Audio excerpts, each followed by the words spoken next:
Hello guys, welcome back with me again in this channel. So in today's video, I'm showing you exactly how you can apply the 2026 quadrants effects to your videos in CapCut.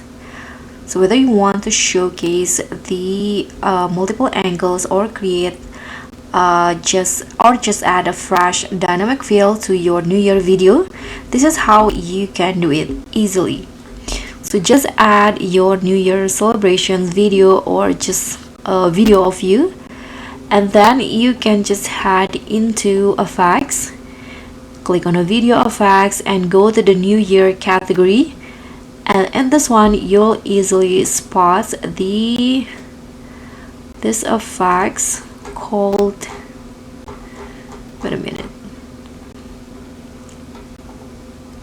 the 2026 quadrants. This one's right here. You can also find it under the category. Let's just click on this and you can adjust the speed to how you prefer it. So this is how it will look like for the 2026 quadrants video effects.